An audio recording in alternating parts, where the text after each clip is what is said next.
Okay.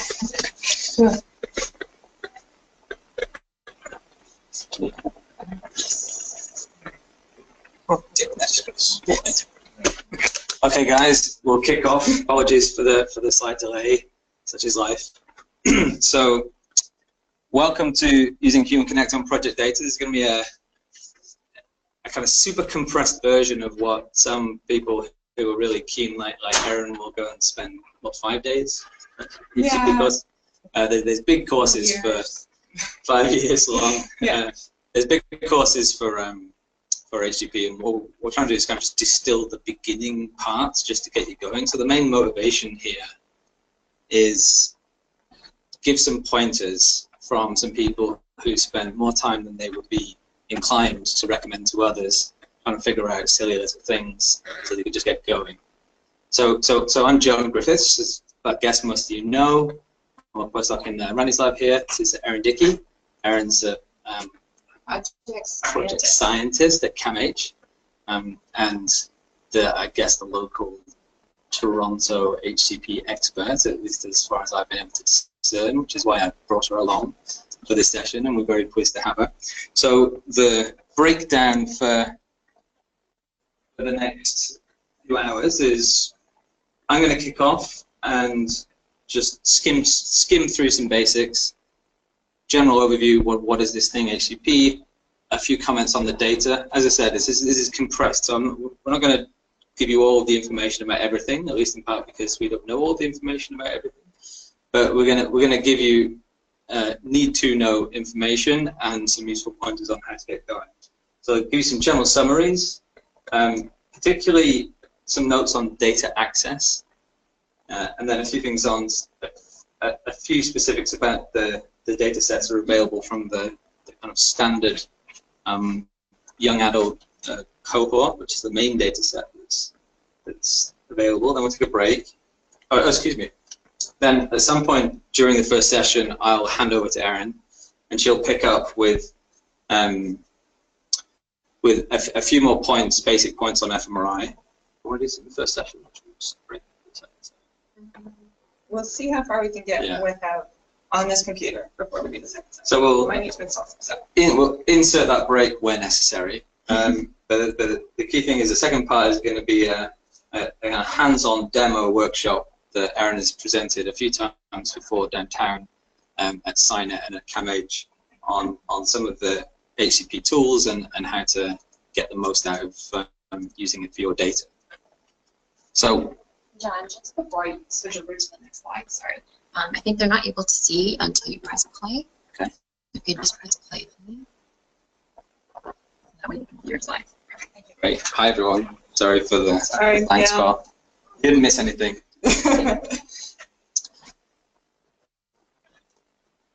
Okay, so we'll crack on. Now, when you look at the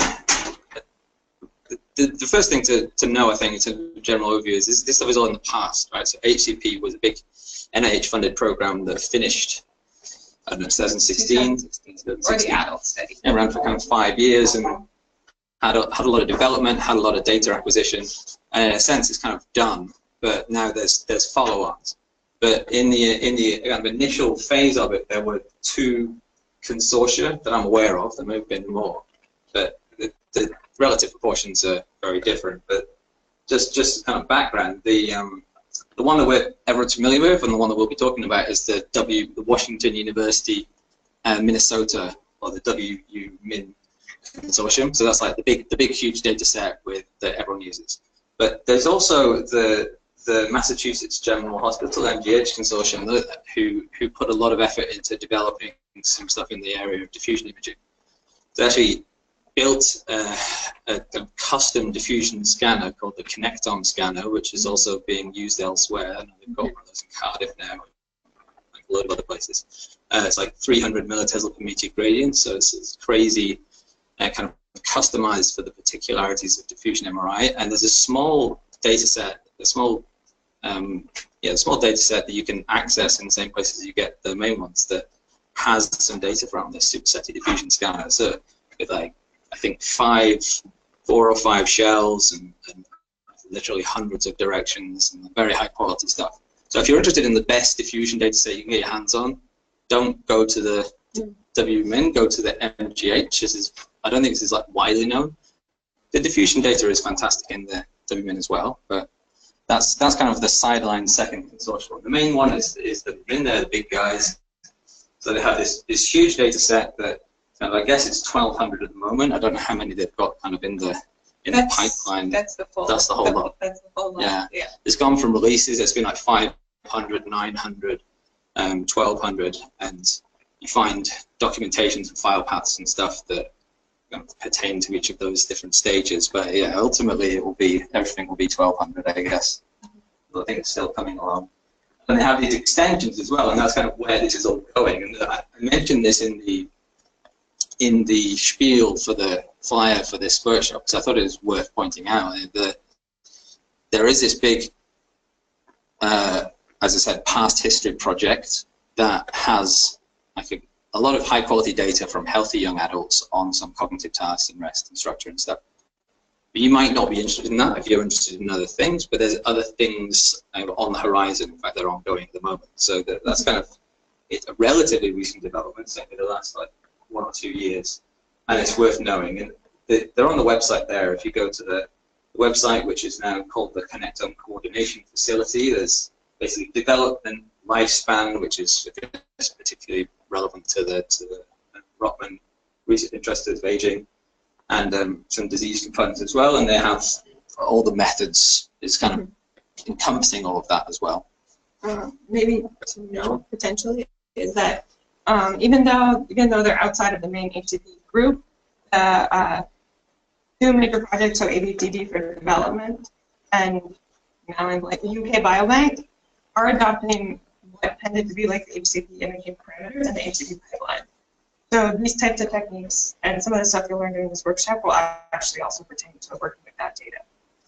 Right. Yeah, and that leads to the second point on that. One is there's kind of a growing repository of data there, and then the second thing is the methods and techniques are kind of diffusing out throughout the neuroimaging community. Pulse sequences, file formats, analysis methods, the whole lot. So, but it's kind of trickling through. So you get a bit of a kind of perhaps an early in on what's probably going to be some of the standards in the coming years, particularly CIFTI, which we'll come to soon. Now, I'm just going to fly through a few things to get us oriented. I'm going to try and hand over in the next 20, 30 minutes or so. So since we started a little bit late. So code, how is it all done, and how do I find out where this file came from? The only real way to do that is to go to this GitHub repository and spend hours looking through it. Yeah. And I cannot offer an easier solution than that. I mean, there is a good amount of provenance, like it's well documented and all of it, but it's still a bit epic. So just brace yourself for that. But this is the place to go to find the code, and also I recommend, if you want to, in terms of doing your own stuff, doing new things, one of my little gripes really about the status of the tools is that the documentation, but also the kind of applications, demonstrations part for CIFTI and Workbench and a few of the other things that we'll come on to, there's not a whole load of good information around. There's some handy blogs on which are very helpful for understanding what's going on. But you may find that the only way for you to kind of reconstruct the knowledge that you need is some combination of browsing through that and Googling the forums and so on. So that's for the MRIs, the structural MRI and fMRI. And then on the MEG, so there's a subset of the big 1,200 subjects. Unfortunately, it's quite a small subset who they have, unfortunately, slightly smaller task set, but there's MEG data there as well. So the methods-wise, that's based around field trip, and this extension. I don't think, I might be wrong, but I don't think there's a GitHub repository for this. I think this is where you get the MEG analysis code. Is this thing called the Connectome pipeline or Connectome toolbox, which requires field trip. These are MATLAB-based MEG and EEG analysis tools, very good ones. And I'll talk a little bit about the composition of the MEG analysis pipeline as well. There are lots of other goodies popping up. Like there's an extension of HCP or some HCP analysis tools for M&E, for MEG. Erin has this nice tool called CIFTI, which we'll get to, which lets you use CIFTI for your own data without too much pain, and a whole lot of others that I can't list here. But there's a growing list of tools, but those are the key ones I would say for the time being. Data-wise, who signed up for Connectome DB? Everyone, great. Yeah, well, that half. So that's what you need to do, right? If you're gonna, unless you have some friends who have the disk that they've given to you, and even if you do, you should do this. So basically, go there, get an account, and then there's two ways then to access the data. And the second one is using the Amazon S3 command, which I'll give you a practical demo in a second. But the Connectome DB is like the main repository for both the MGH and the WUMIN data. And there's a kind of nice browser interface that, well, to be honest, I don't find it particularly intuitive, but it's there. So you don't need to use a command line. You can do everything through the browser and download stuff, and potentially that's okay, although some of the files aren't probably best downloaded through a browser. There is this weird plugin you need. Yeah. Download bigger files for the browser. Aspera, so the Aspera Connect. Yeah, Aspera Connect, which sometimes installs properly. Yeah, it's rubbish. Yeah. It's really buggy in my personal experience. Sorry, CPU people. But, you need to, so there's a plugin that comes that lets you download large files, but doesn't seem to work too well. I don't particularly like going through the Connectome DB browser interface, but it is probably the first place to go to get a feel for what's going on. Also, the phenotypic data definitely kind of more easy to like filter a little bit through the Connectome browser. Right. I don't want to, because we're having some Wi-Fi issues. I don't want to try and do a demo of the Connectome DB, because it's pretty slow to load in general, and I think it'll probably kill everything if we try now. But as I said, like in terms of steps, first thing to do, you need to go there to sign up to create an account, and you'll need that account for subsequent stuff, which I'll show you next. So you need to go there, and then you may prefer to always go there, you may not. So second thing, you can say anything about Belter?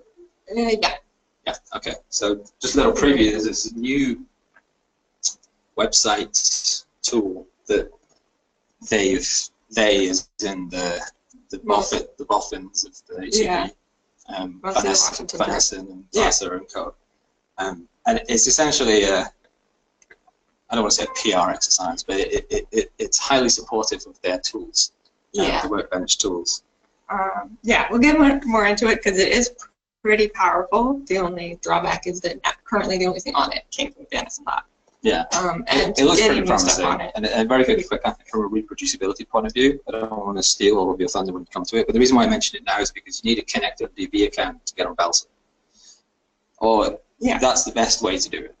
So there's kind of a sequence of things that you might want to do in terms of getting going, and that would be Connectome DB, then get a Belter account, and kind of activate or link those two things is something you need to do through that website in order to get hold of the data that they've got there, which looks really good.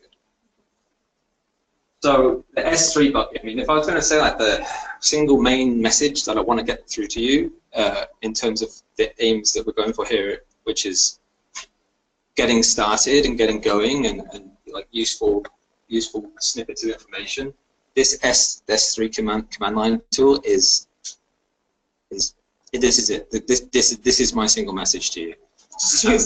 So I have some notes on my my digital lab notebook that kind of give an extended overview, or reasonably extended overview of just how to get going.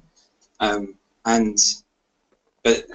the simple thing is you will need to have gone to Connectome DB, and then you need to get a public key and a private key. So you need to get like two keys. from there. And then once you've done that, this tool is called S3 command. And this is an Amazon tool. It's not specific to HCP. So I guess people know it's an S3 bucket, right? That's a cloud storage folder or whatever, a cloud storage thing that is hosted by Amazon. They do all kinds of cloud stuff, right? But the storage is generally called S3, at least the ones that they're using here. And S3 command, you can, I guess, in principle, access all kinds of stuff on Amazon. But in order to access the HCP stuff, you need to tell S3 command your Connectome DB credentials. And once you've done that, so this is where I switch over to a demo. How are we doing on the screen? On the screen? Yeah. Me have it to show screen.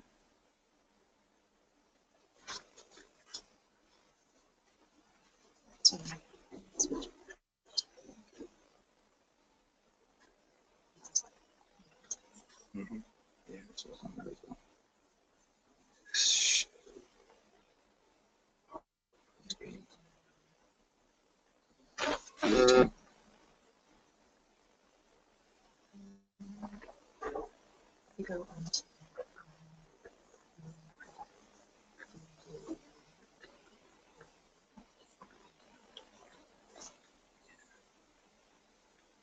All right. Why don't we save this for after the break? So I don't need to make you all hang out, but we'll try and do a live demo on the S3 command so I can give you some more pointers and try and show you what all the fuss is about.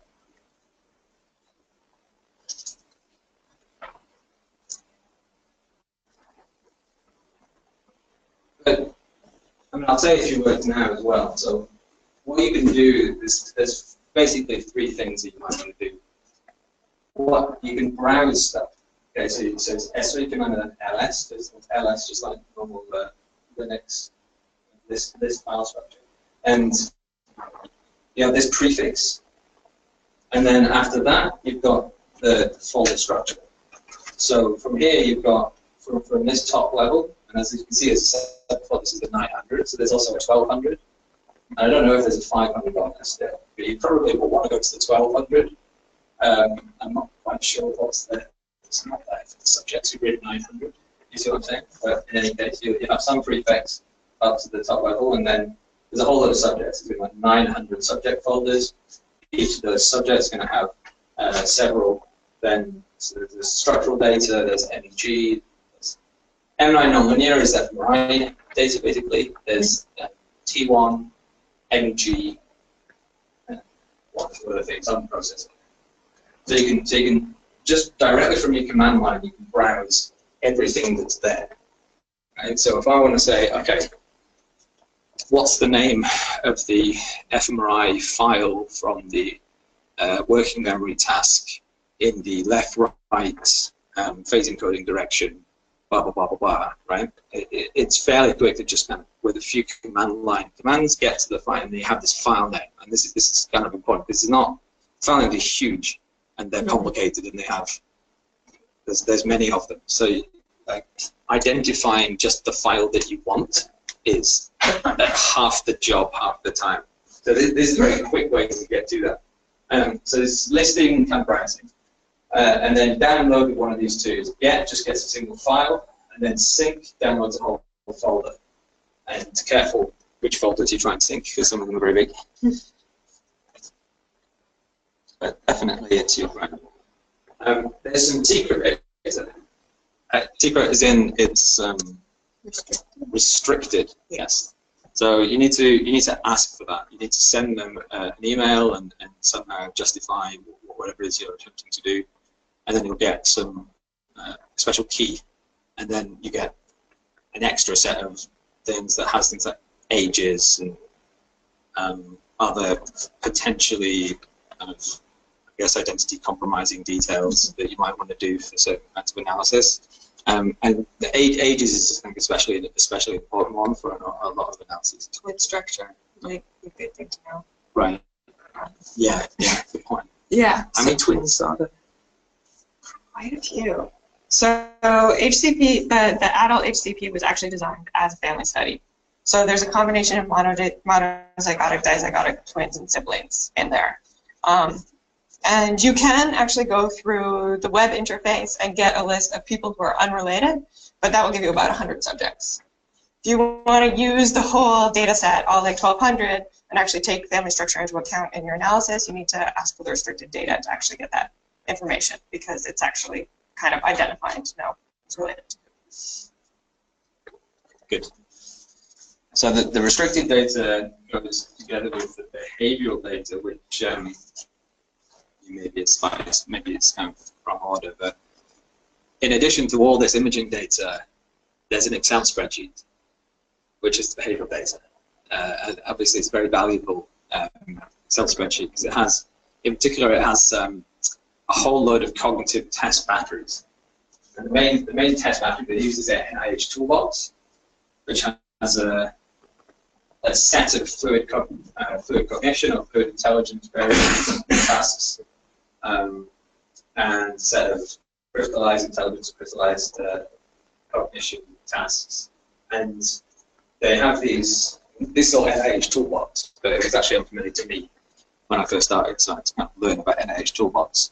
And that's what you have to do if you want to really understand the behavioral data, as in the cognitive test battery behavioral data in HCP, because there's also in scanner stuff, right? They're doing motor tasks and they're doing working memory tasks, so that there is some data for that, but actually I'm not exactly sure where that is. I haven't used it. The main kind of individual differences type behavioral data, if you're not doing specific analyses relating to your imaging analyses, will be some of these cognitive test batteries.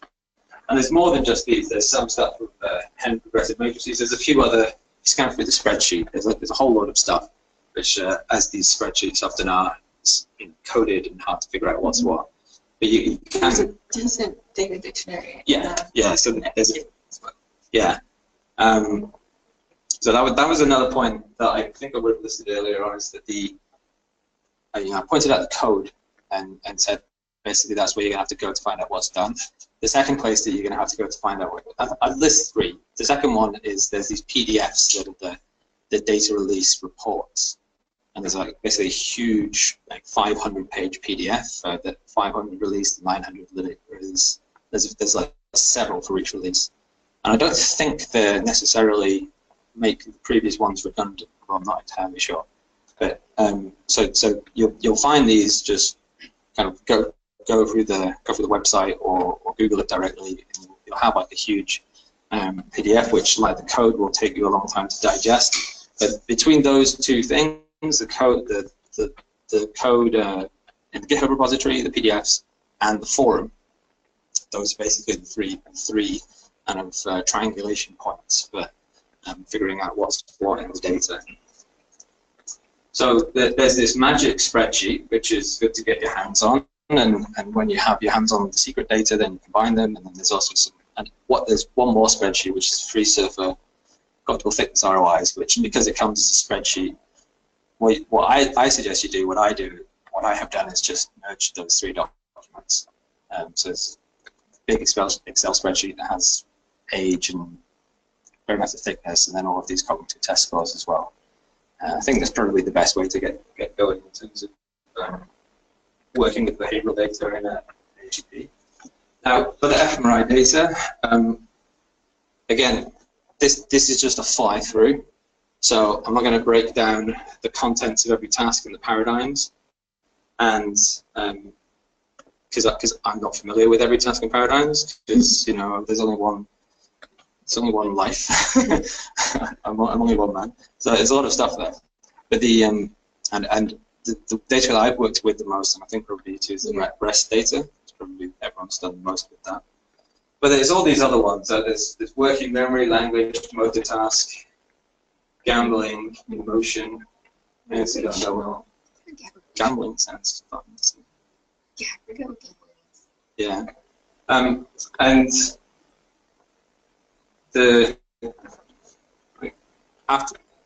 apart from the types of data and the paradigms and so on, general point, which we'll come to a few times later on, is that there's large and unusual files. So you'll find, like, for example, an EPI, processed EPI fMRI nifty image that's too big to load into memory if you have a normal machine, or at least a normal machine from anything before 2016. Yeah. Even 4 gig memory will croak on HCP fMRI data, and 8 gig will struggle. So be aware, like, you can't just work with the files with normal machines sometimes. And that's partly because of the sampling resolution for the fMRI data is really low TR, it's 0.8, roughly 0.8. It's 0.72. 0.74.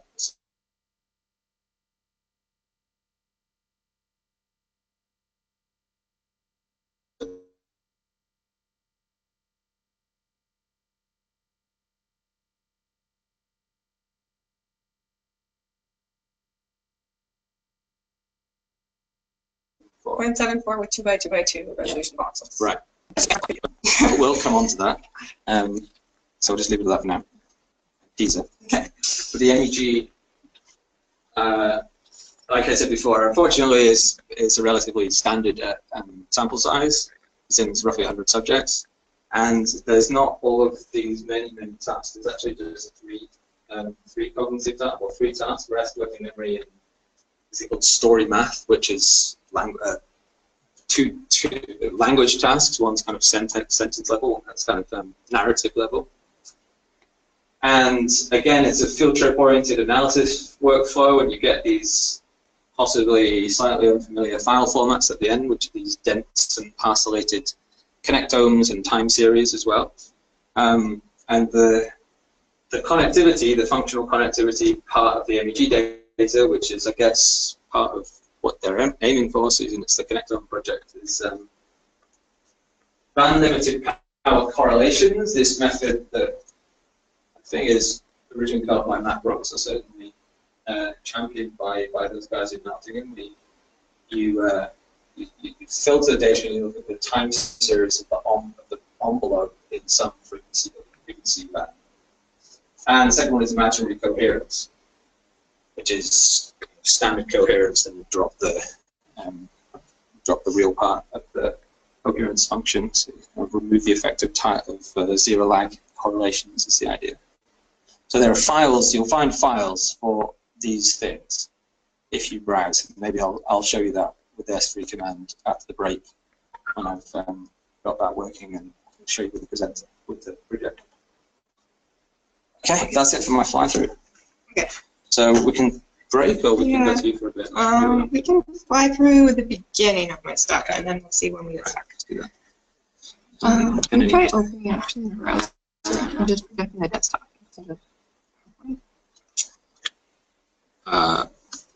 Try.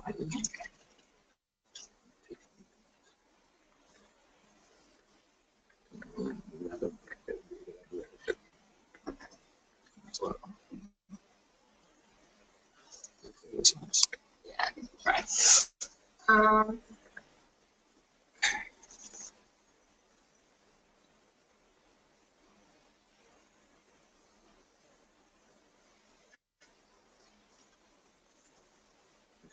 Okay.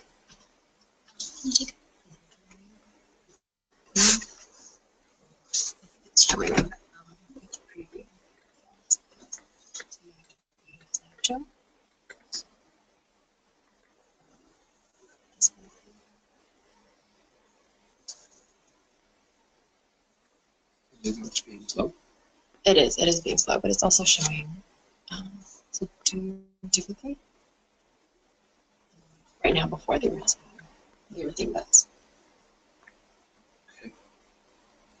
It might be just kind Oh, goes in this too.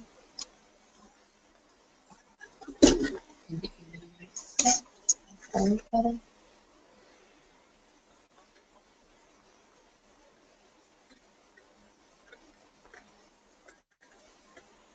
Okay. I wanted to speak. Hi, I'm Erin. Forgot before we started to really poll the audience. So who's here because they have started or they want to work with the actual HCP data sets? Anyone? A couple of people. Who's here because they'd like to use some of the HCP imaging approaches on their own data sets? 1, 2, 3. Okay, half and half. Who's just signed up because it sounded cool? You can totally say that. Cool. Okay. Awesome. So I was gonna talk more about what HCP had for their fMRI data. We might go there, but I actually wanted to start a little bit more on their actual imaging approach and the CIFTI file format before I did that, and actually go into how you would apply the CIFTI file format to your own data, because that's almost like HCP light, before we talk about all the additional steps that HCP does in their processing pipelines and how that increases the file structure. So I'm going to start with resources. Okay, so 2 things that actually are very key for me. Pretty much all of the pictures and all of the demos are coming from a couple of these places. So one thing is there's a Nature Neuroscience paper from 2016 called The Human Connectome Project's Neuroimaging Approach. That's essentially where I'm taking some of these pictures from. I think I might have forgot to cite them, but I will. And it goes over some tenets of all of the things that HCP, I think within 7 points, tried to move forward, which was higher spatial resolution, keeping better with anatomy, and a lot of the principles that they applied in their informatics approaches. The second is in June, I went to the HCP course, and actually I'd read HCP course materials before. And a little known fact that people don't necessarily know is that all of those course materials go public after the course is complete. So all of the PDFs from the course are available on the course website, including the tutorials. And I will tell you now that $12,000 course, the tutorials are literally, they give you the PDFs and tell you to work through it. So you can save your swell to like $1,200 US and actually do the tutorials 3 months later after the fact. And actually those PDFs are very well detailed and very well written and actually bring you through a lot of useful stuff if you have the time to go through them yourself. So I very much recommend checking out all of the slides and the PDFs from that tutorial. They also give you a little bit of a preview of what HCP is working on and what they consider the cutting edge, because one of the things they advertise about the course is that every year they have much newer information than what has actually been made public. So specifically, you could find in the course slides information from in 2016 or early 2015, pretty much all of the science that went into Glasser's Nature paper, and all the results that went into Glasser's Nature paper, which came out a year later.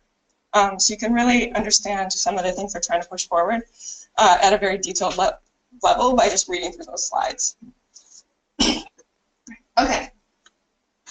So we're going to skip over software needed for today. Where's the key I was sending around? Still going? Okay. I'm going to need it back, but keep sending it. Did everybody get the file? Who wants it? Okay. It's going to be super fun. I might not be able to do a demo on this computer, but maybe you can do it yourself. Okay. And yes, I do need it back because I realized we didn't actually put files on this computer, so that is a problem.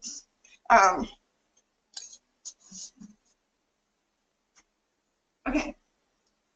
And so I'm gonna hopefully, if we can get things working, I might demo in the command line some command line tools, either that I've written or that HCP has written to manipulate a bit of the data, and John will demo some other things. But for actual like hands-on experience stuff, you can definitely do on your own laptop right now.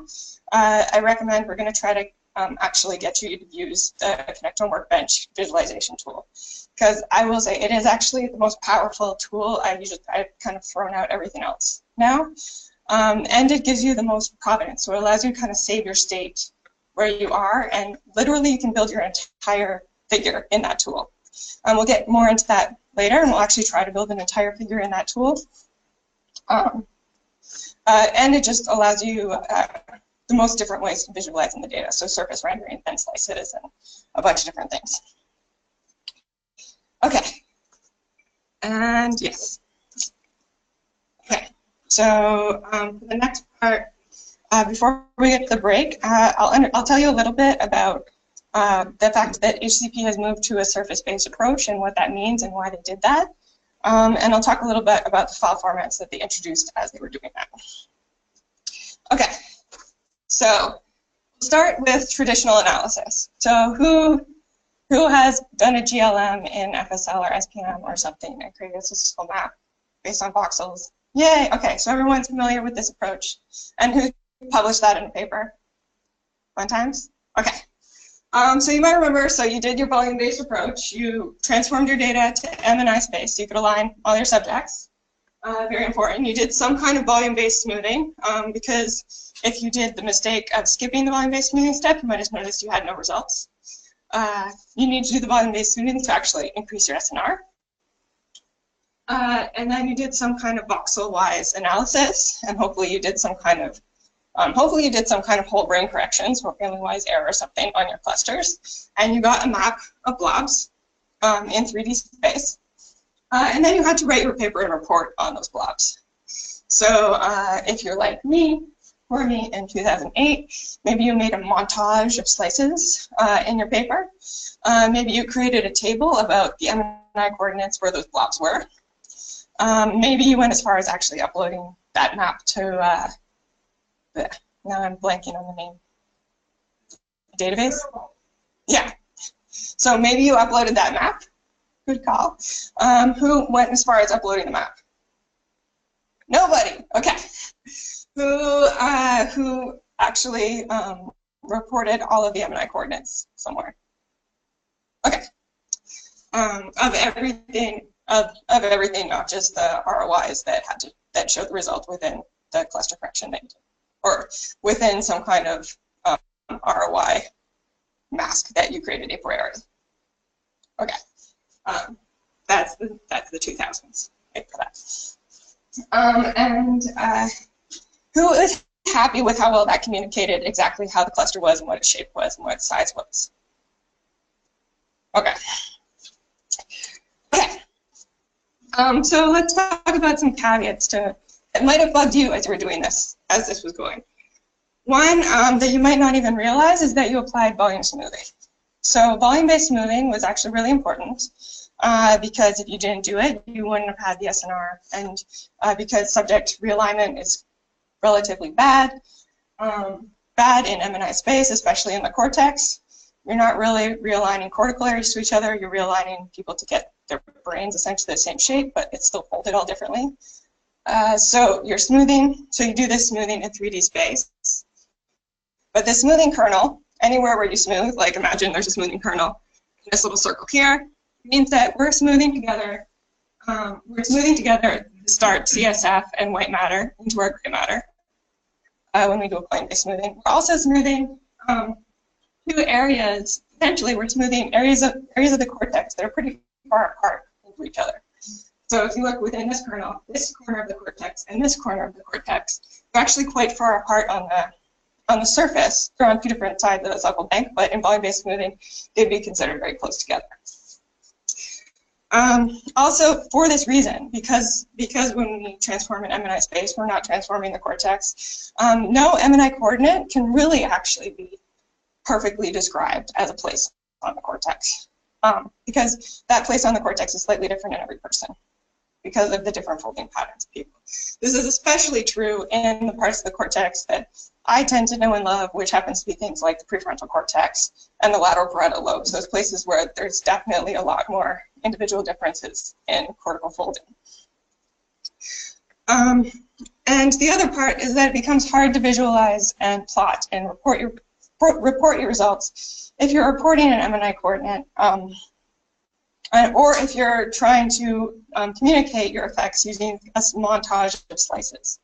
The human brain is not very good at putting those together into a 3D reconstruction, and even if you build a 3D reconstruction, you need to kind of cut it apart or slice it or do something. The last thing is that, does anybody know how to relate that fMRI data to something like, say, cortical thickness in that corner of the brain, or within those people, or to combining a multimodal analysis with anything else? If you think back to your original map.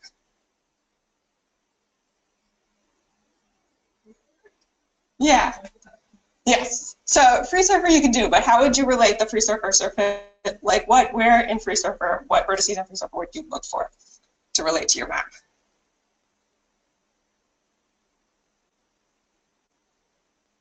And what? Okay. So yeah, so we'll talk about what. So now we'll move on to CIFTI or surface-based analysis. Okay. Oh, the last thing I want to say is a look at all of these cool findings. So we have Glasser's Nature Neuroscience paper. We have, if you have not read this paper by Dan Margilis, amazing. And we have my little paper that will be coming out, which I will submit revisions on tomorrow. All of these used surface-based realignment, and actually potentially wouldn't have worked if the analysis was not done on the surface. So not only do the visualizations look a lot better on the surface, but potentially going in a two-dimensional plane instead of a three-dimensional search space when these analyses were being done potentially helped the stats a lot. Okay, so this brings us to the CIFTI file format. I actually skipped surface-based analysis completely and what we can do in free surfer. Went straight to what HCP did, because that's actually what I did in my own brain. Whatever.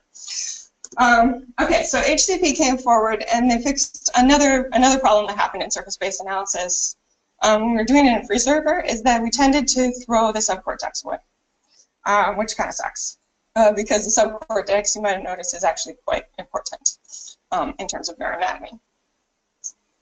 Also, in old forms of surface-based analysis, usually you had like 2 different surface files, and you had to repeat everything for the left cortex and the right cortex, and they never came back together, and that was kind of annoying. So HCP introduced this mega file format called CIFTI. So the C stands for Connectome, so it's Connectome Informatics file format. And what it is like a mega file format that holds data from the left surface, data from the right surface, and resampled subcortical space. So it's basically just a mega nifty, which is actually why all of these files have the extension NII, which throws people off.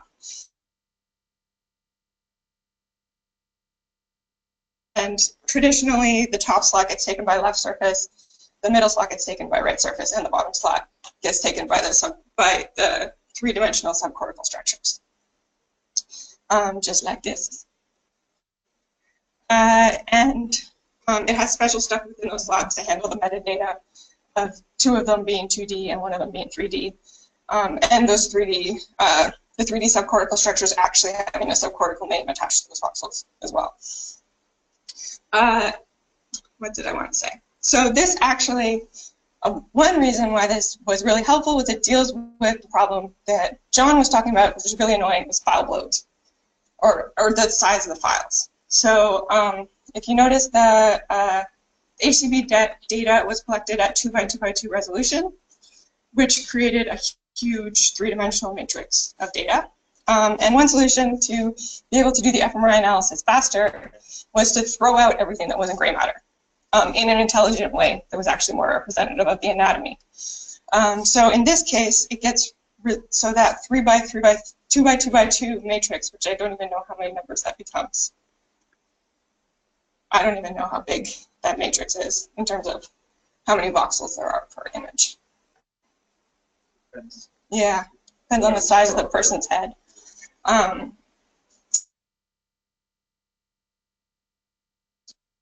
Values per person.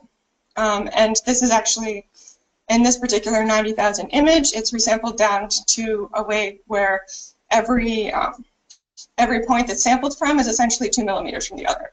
So it maintains actually the resolution that was originally acquired, while throwing out all of the data that isn't actually relevant to the analysis. A second benefit of doing it in this format is that now we have everything actually aligned in potentially a much more anatomically relevant way. So cortical areas are aligned based on folding structure, and actually later on they got aligned using more than anatomy folding structures. We'll talk about that later, but that was all done in 2-dimensional space on the surface. And subcortical structures are resampled in a way that represents where their parcel is according to the free surface segmentations. Okay. Oh, another benefit of this, which I won't, well, maybe I'll go into, but maybe I won't, is that the actual shape of this data and the way that it exists in space is still MNI transformed. So if you put an MNI space mask over this data, you can still actually do, or a traditional MNI space mask, or say any kind of old map that you got out of, say, Neurosynth or something, you could actually still use that on this data. Okay. Since we're going to start talking about CIFTI and surfaces, we should probably talk about what these surfaces are, just some terminology. So when we're defining surfaces, get this little corner in the left, we get two surfaces essentially out of FreeSurfer that are important. One surface is called white. Actually, these are reversed. I gotta fix that. One surface, a green surface, is your white surface, which is the border between gray matter and white matter. The second surface that gets defined using whatever algorithm you're using is called the field surface, which is the border between gray matter and the outside of the gray, or the via. These two are actually important for defining where your surface is in space. But doing any kind of calculations on either of these surfaces is going to be somewhat biased by the fact that this one looks crappy on the outside and this one looks crappy on the inside. So theirs looks like corn paved versus concrete. So if you imagine something like surface area measured here is measured at this point is going to be much larger on, say, the field surface than the white surface. And at the bottom of a sulcus, you're going to have the reverse effect. You have greater surface area on the white surface than the field surface. So to do that, a lot of times when we're moving around on the surface, or when we're visualizing the surface or doing calculations on the surface, we tend to use the midpoint in between those two surfaces, and we call that the mid-thickness surface. It's like a fake surface in between those two. The other two is that there's two additional surfaces that get created by most pipelines, like the HCP pipelines, which are called inflated and very inflated. They are your friends for creating visualizations, because in those you can actually see a lot more of the brain. And then there's an extra one called flat, which only hardcore anatomists ever like, but it exists. Really? That's true. Yeah, with any of these, you have to at least put like 2 views in order to see most of the brain, and even then, potentially 3 or 4 to actually see a whole brain view. This one, you get the whole thing. It's just that nobody understands where your ROIs are anymore. And a sphere. So this exists. Actually. This is the space where registration is done. So everything gets inflated to a sphere, and then they try to make the spheres look the same. So the sphere is very important for the computer, not for you. Okay. The second thing for people who have gone into surface space analysis, this gets confusing very fast, is that when you're doing analysis on the surface, there is a question of how dense that mesh you're going to use, or which surface mesh should you use. So before HCP came along, or still now, people are working with FreeSurfer. FreeSurfer has 2 different meshes that you tend to see quite often. So the first is called FS average, and that's what you normally get out of FreeSurfer when you run it with no extra flags, you do nothing special. Those who do fMRI analysis in FreeSurfer tend to use something called the FS5 mesh, because that is actually 200,000 vertices, so much less dense and potentially more appropriate for the lower resolution of fMRI. So there's also 2 different meshes that come out within the HCP data. So there's the FS average 164, which is meant for anatomy. It's very much, and it's meant for anatomy that essentially matches the resolution that HCP was acquired at. And there's FS average 32, which is actually the one that's more pre-millimeter spacing, which is much more appropriate for fMRI multimodal analysis. So in my own stuff, I actually only ever touch really 32 in mesh, because I'm much more interested in fMRI and multimodal analysis. So yeah, that's the MEG data as 4K. Oh. Yeah. Yeah, I don't. That's a connected Ooh. where those files. This is what there's you get files in MEG data and it's HCP format, but where are these things coming from? Well, you need the mechanical toolbox and the templates for that, and that's the beginning to be corresponding 4K mesh, and then you have to resample down, or I guess it's already resampled down for them. Yeah. Yeah. Okay. Another important thing to state is the difference between FS average and FS average LR, which is something Van Essen introduced, and this is actually the paper from when he introduced that concept. It basically comes from the fact that with the original free surfaces, they were not contralateral at all. They were literally actually almost left-right flipped. So point number 1 here in one hemisphere is actually on the medial surface of the other hemisphere, which is kind of a pain in the butt if you actually wanted to find, say, a contralateral ROI, or look at, say, interhemispheric connectivity. So people in the Van Essen group actually painstakingly went through the free surfer mesh at multiple different anatomical locations to define the contralateral mapping and created essentially an algorithm to make the 2 meshes contralateral. So now in the HCP surfaces, say vertex number 1000 on the left cortex is contralateral to vertex number 1000 in the right cortex, which is very useful. It makes things like looking at building contralateral ROIs or looking at left-right connectivity much simpler, pretty much straightforward. Okay, so that's also one reason why I prefer the HCP to the free surfer versions. And that is what this little LR came from, actually. That's why you see it in all of the file names. Okay. From there, I think everyone's a little bit full, and to do my little demo, I'm super proud that I put together. We're going to need to move some files into this computer, so we might as well take a break here. 10 minutes. Or if you have questions. So 1:45. We'll resume. Okay. So I need to do this. Okay. So if you give me the slideshow. Okay. Lovely. I don't know if you can get mine on the internet. We might be able to actually. Oh, the presentation. Well, for the webcast. Yeah. Could we use the slides on that? We could try my Windows partition, which has no virus.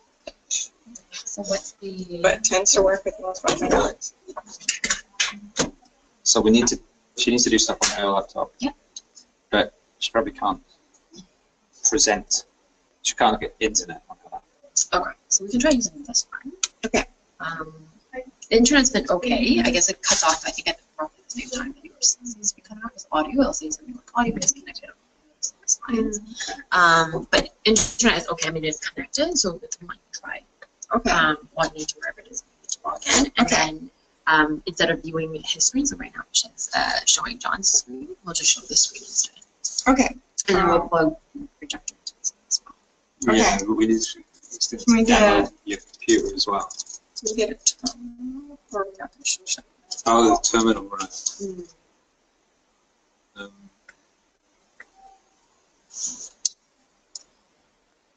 That one. Is that what you want to show? Yeah, I just want to show.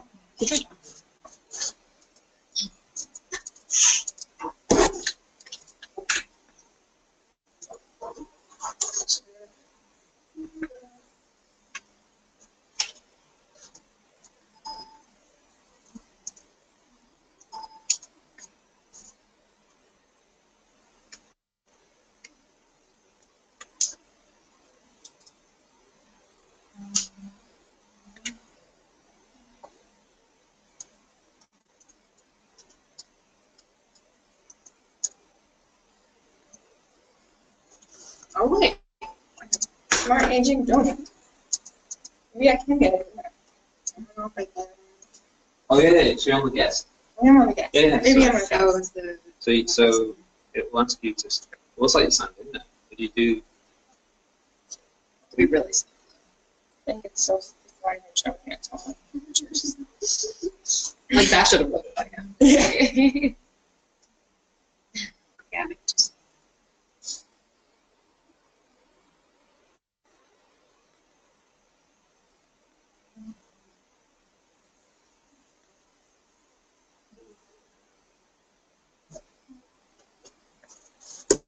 So we can probably you can show the slideshow. This one.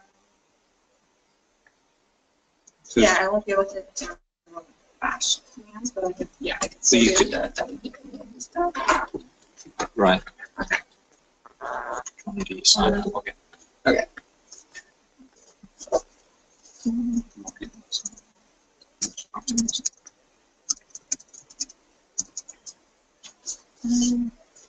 this is it. Right.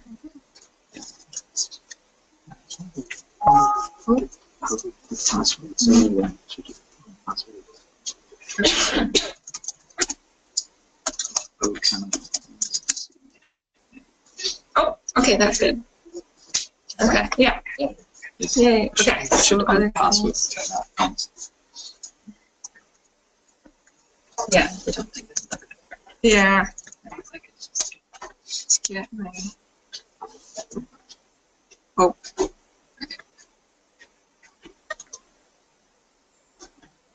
The third thing is connected to the bench.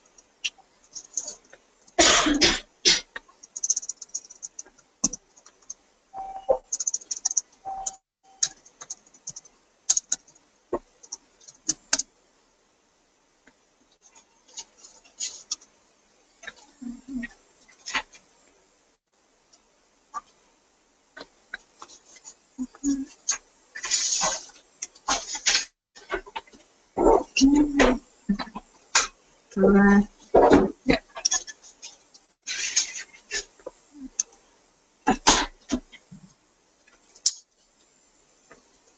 Good. Oh. That might be interesting. I might actually have it on here. Yeah, here too. Oh. Let's see.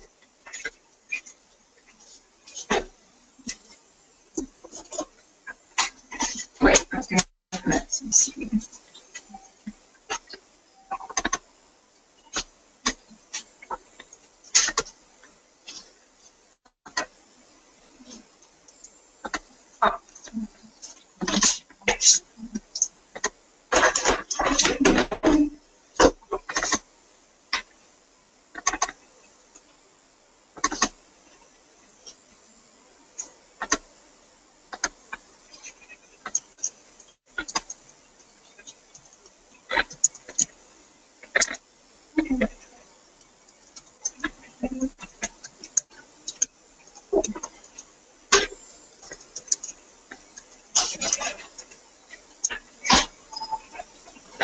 Open it. Oh. Maybe look at it. Since this one. I'm going to disconnect that.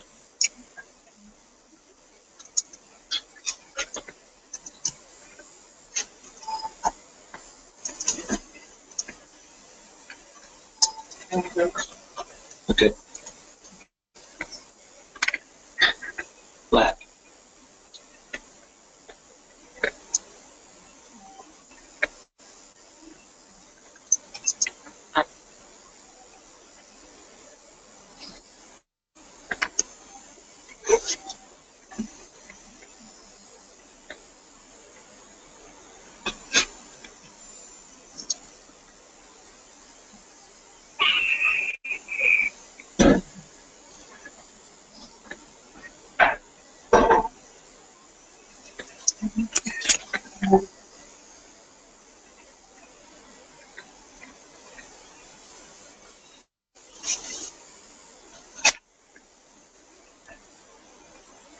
So we'll switch that over to this. Yeah, so I think we can switch it over to this one. So this one's going to be a simple neutron organizer one. And right now that's what it's showing on this one. So we can use this one as the host. This just gives you a sense of what the McGill side is seeing. So right now they're just seeing this. When ready, you would do show my screen. There's also options to do like show desktop, I think, like a clean screen, for example, or just a particular window. So depending on what it is that you guys need to see. So if it's like this, you can click on that. But right now, we'll just do show whatever is on the screen. It's not going to show it right now, but it'll start showing it. So Yeah, so right now it's showing it, but if I hit stop, it's not going to show anything. It's going to go back to this login screen. And when you press this one, then it'll show up as whatever it is that you want. Yeah. Or you can select from this arrow to choose a particular window to show instead. Yeah. Like to choose one of these boxes. Yeah. Yeah. And I think this one's on mute right now, so I'm going to unmute this one.